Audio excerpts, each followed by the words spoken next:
WMMA now with your host Chuck Stevenson, coming at you with another fight review. This time we're going to Osaka, Japan for Rizin number 19. First fight, 112-pound catchweight. Rena versus Alexandra Alvare. I came into this fight knowing that this was pretty much a easy win for Rena because Alvare took this fight on like less than a week's notice after Rena's original opponent dropped out due to injury, and Alvare had never won a fight before. She's 0-3. They start off, and Rena starts stalking Alvare down, throwing some strikes out. Alvare throws one strike, but Rena answers with a hard right that Alvare did not like. Alvare just started, trying to get away from Rena, and Rena stalked her down into the corner. Landed a few more strikes, one of them which floored Alvare, and the referee decided he had seen enough, giving Rena the win via first round TKO in probably less than 30 seconds total. It might have even been sub 20 second TKO. So congrats to Rena on a quick win. Might have even been the fastest in Rizin history. Alright, so the second fight of the evening at Rizin was the super atomweight fight between Seo-Hee Ham and Miyuu Yamamoto. Classic style versus style fight. Striker Ham versus wrestler, grappler Yamamoto. Very excited for this fight to see how it played out stylistically. So Ham comes out and she starts stalking Yamamoto, and Yamamoto gets a very nice ankle pick on Ham, but really isn't able to complete it. And Ham was able to get back up, but then Yamamoto got a second takedown on Ham, which she was able to complete, but really not affect anything. And when it was on the feet, it was mostly Ham stalking down Yamamoto and hitting her with strikes. Ham did land a nice left early, but anytime it went to the ground, it was mostly Yamamoto trying to complete a takedown, but unable to really advance. One thing I noticed that Ham was doing really well was whenever Yamamoto would take her down, she would sprawl right away, and then she would start pushing down on the head of Yamamoto, really controlling and halting the effort and the forward momentum of Yamamoto, just very simply pushing down on her head. This happened multiple times in the second round as well. Second round, Ham came out a little bit more on fire, started landing some strikes early. Yamamoto again attempted some takedowns. Each time Yamamoto attempted takedown, Ham started to make her pay for it more and more with a lot of hammer strikes. Second to last takedown, Yamamoto trapped one of Ham's legs, but Ham just very calmly either pushed down on the head with one hand and hammer fisted with the other, or she would grab Yamamoto's ankle and hammer fist with the other. And then the third and final time really was Ham driving Yamamoto down with strikes towards Yamamoto's own corner, and Yamamoto at that point just really holding on to Ham's leg, unable to really move or do anything. And Ham was just landing hammer strike after hammer strike for probably a good 30, 40 seconds of just holding Yamamoto's ankle with her left and landed just hammer strike after hammer strike with the right hand.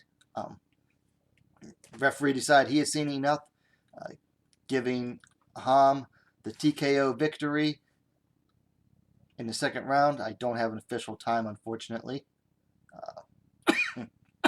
Excuse me. So, nice win for Seo-Hee Ham. And now this sets up a trilogy fight with the current Rizin super atomweight champ Ayaka Hamasaki on New Year's Eve. Arguably the number one and number two super atomweights in the world are going to face off on New Year's Eve. Very excited. Again, another interesting stylistic matchup in that Hamasaki tends to go more for judo-based takedowns, either trips or throws. Again, it's going to be another problem for Ham. And Hamasaki, I believe, submitted her both times they fought in the past. So, going to be a really interesting fight. But another nice win for Ham. She's won, I think, 5 in a row and finished 4 of them. So she's on a very nice streak now, ever since getting released by the UFC. All right, so things to work on. Okay, the first fight was the Rena Alvare fight. There's nothing you can really say about that. I mean, lady came in on less than a week's notice and got destroyed. Fight didn't last really long enough for me to make any real analysis for Rena or Alvare to work on. Now, in the other lady's fight, Yamamoto versus Ham. Ham did was Ham her takedown defense has increased a lot. One thing she's going to have to really work on is she likes to paw out with the hand a lot. That is basically her style. She's going to need to learn to keep that fist closed and just make it a jab. Paw with a jab a lot more, because otherwise she's going to probably get penalized against Hamasaki. She got a heavy warning between rounds in this fight. So that's one biggest thing she's going to have to work on, besides keep working on takedown defense. And this time she's going to have to go from work defending wrestling style takedowns to defending clinch style takedowns and trips.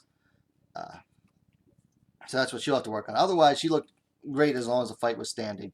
Got off that left hand a couple times, got off some knees. One time, she landed like 2 nice soccer kicks to Yamamoto when she was able to get up and Yamamoto didn't get up fast enough. Or she sprawled fast and drove Yamamoto back and landed some really nice kicks. I think that's how that sequence actually went. For Miyuu Yamamoto, I don't know if she was just scared of Ham's power after eating that left early, but what happened? It's like the striking improvements that she had shown against Kon Osaka in her last fight were like gone. She, I mean, only landed like a couple good strikes herself, and then her takedowns there was no setup to them whatsoever. And as the fight wore on, there was like no setup at all. I mean, she went from little setup to no setup. So she's got to use her strikes to set up those takedowns better. Otherwise, I mean, she just didn't disguise the level changes that she was making, which allowed Ham to just really prepare and sprawl. So she's got to work on setting up those takedowns. And once she gets the takedown, she's really got to work on.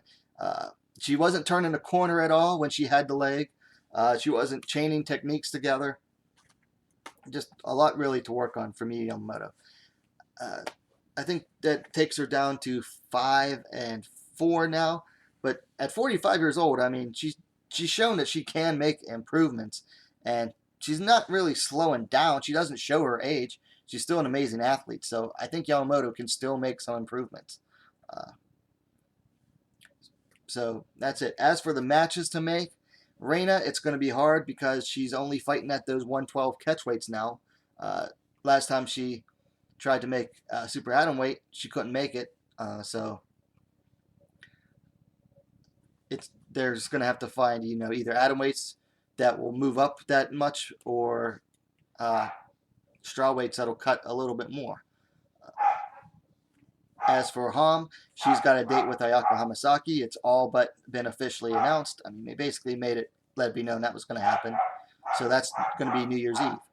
As for Yamamoto, that's a harder question. She made easy work of Kon Osaka, and that division in Rizin isn't super deep. A lot of times they bring in fighters from elsewhere, so they'll have to bring in someone, I think, for her to beat. Or they could go into Deep Jewels and find someone. Hikaru Ono would be a good fight, I think. 2 grapplers against each other. I think that'd be a nice fight. Yeah, Hikaru Ono. Short, little stout grappler. Built like how you imagine like a lot of dude wrestlers to be built, really.